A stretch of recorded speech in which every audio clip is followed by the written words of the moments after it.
Newsline had the pleasure of speaking with Ms. Vibeke Lyssand Leirvåg, the chairwoman of the Joint Foreign Chambers of Commerce in Thailand, or JFCCT, about Thailand's economy and also business landscape.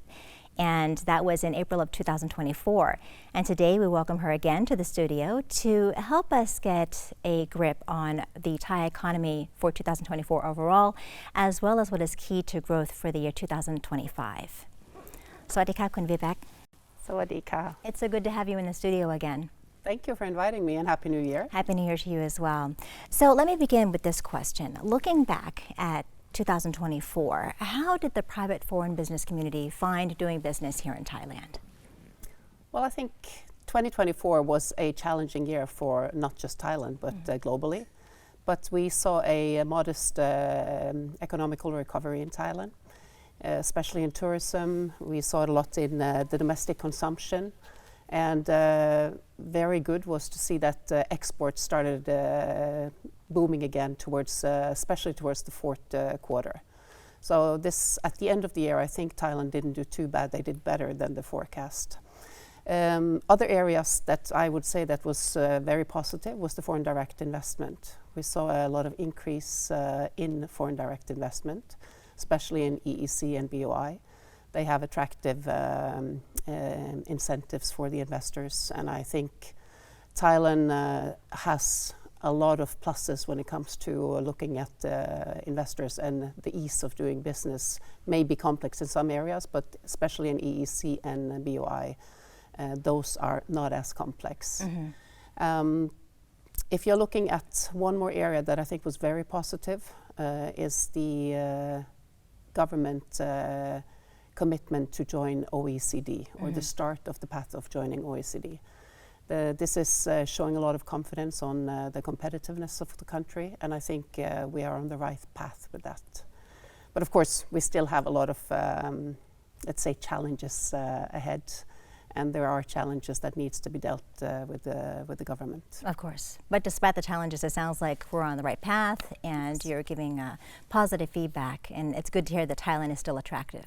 Oh, absolutely, it's attractive, and I think also we will see that Thailand will have a modest growth also in 2025. But again, you know, if you look at the global situation, the geopolitical unrest, looking at tariff wars, trade wars, I think we just need to be resilient. We need to be ready to meet those challenges. Right. So resilience. Both the government, but also from the private sector. Okay, so resilience is key. So moving on to another topic, a hot topic, of course. We've seen a greater presence of Chinese goods and Chinese operated businesses here in Thailand. Have the other foreign businesses been affected by this? And how is the private foreign business community handling this? Well, Thailand has always had a close relation with China. And of course, with the, let's say, relations US and China, we see that it's been an opportunity too, that there are investments coming to Thailand. Now, of course, it's been a lot of competition coming with this too. And I think it's important that Thailand realize that competition needs to be even. So we have to look at new investment versus investment that is already here. If we look at EV, for example, both Europe and Japan have strong investment already in the automotive. So I think it's a balanced look at this is important. Foreign investors, they have looked at this at improving their quality. They focus on quality, they focus on sustainability, they focus on transparent business practices, and also working closer with the local market. So I think overall, yes, it's something that we have to make sure that not one economy is becoming too strong, but also look at the opportunities in this. And I know that when it comes to the private sector, the Thai private sector, they are also very much aware of the competition this could have towards the local market. So again, when an investment comes, there should be equal opportunities, but at the same time, make sure that we also add value to the country. Right. And that doesn't come only from Chinese investors, that come from all investors. Right. So we have a balancing act. Correct. And competition is important, though, right? It keeps everyone on their toes. Oh, I believe competition is very good for foreign investors and for Thai companies. So I think it's just important that we have equal rights. We have the same incentives. Level playing field. Level playing field is the right word for it. Yes. Okay, moving on to another hot topic.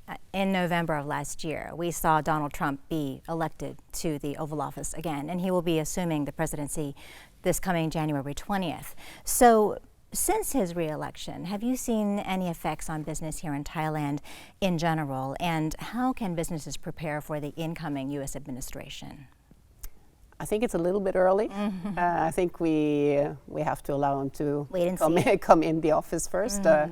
But I think when it comes to businesses, we need to be ready. We need to be ready for possible change in tariffs, possible change in business climate. And I think this is something that both small and big companies need to be ready for. Thailand needs to continue to work on and diversify their market. They need to continue to work on the good path that they have on free trade agreements. So if we look at the free trade agreement, the Sri Lanka-Thai free trade agreement I think it comes in force this month. The EFTA will be signed in Davos at the end of this month. And EU agreement is on a good path, but I think going into the 4th or 5th negotiations soon. So it's important to diversify, to have more markets to work with. And I think it's also very important for Thailand to strengthen its connection within ASEAN, because we have to not have any risk with supply chains.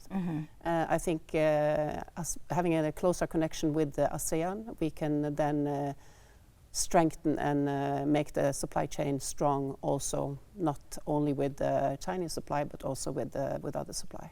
So like with anything, it's important not to have all of your eggs in just one basket. Exactly. Okay, so you mentioned ASEAN. So let me ask you about Thailand's performance competitively in the ASEAN region. How do you see us?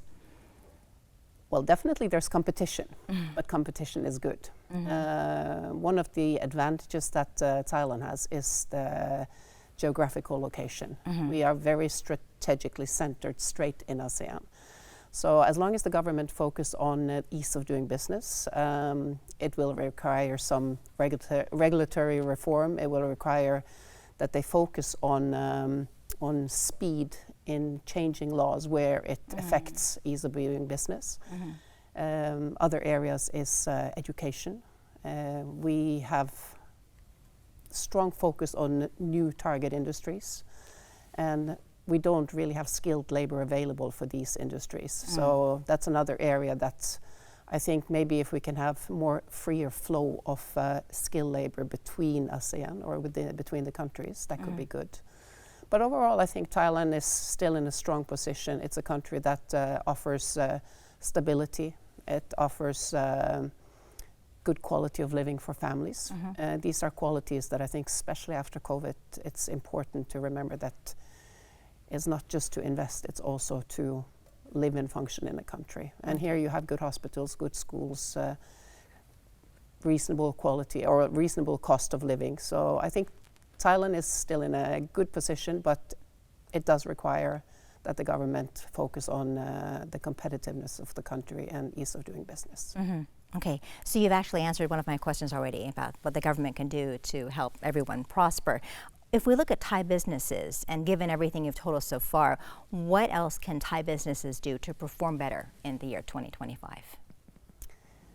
Thai businesses or foreign business? I would say all businesses in Thailand. So to perform better, I think focus has to be done on being resilient in what will be a difficult year.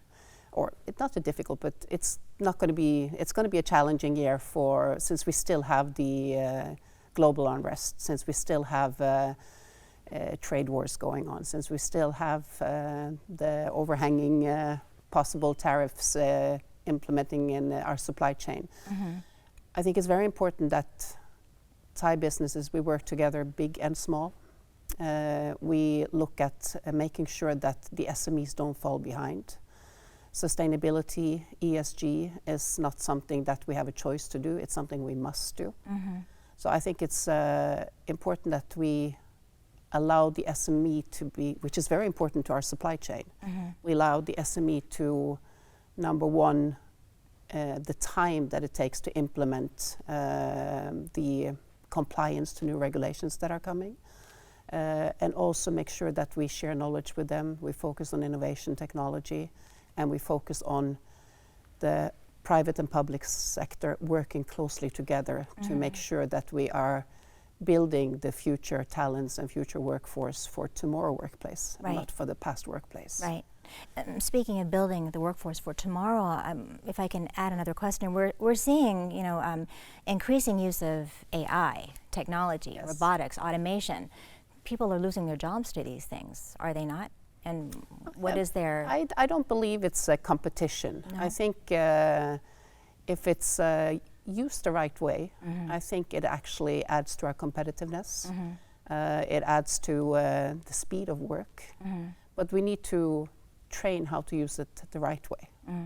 So if we use AI in a clever and let's say productive way, then I think we will also create new workplaces. Okay. So I don't think That's encouraging. I don't think it's competition. I think it's just a matter of using it the right way. Okay. And instead of looking at it as a threat, look at all the opportunities that are there.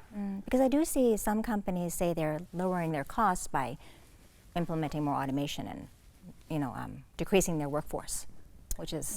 This will happen. And of course, if you're looking at the competitiveness when it comes to prices, Thailand is a little bit stuck in the middle income trap. So we need to make sure that productivity goes hand in hand with increases in salary. But I believe that with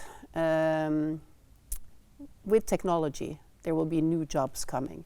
So very important to reskill, upskill, and make sure that the new workforce are trained for the future workplace and not Right. for yesterday workplace. Right, reskill and upskill. Okay, and stay creative and open. And at the Joint Foreign Chamber of Commerce, we work closely with on the vocational education now. We work closely with the OVEC.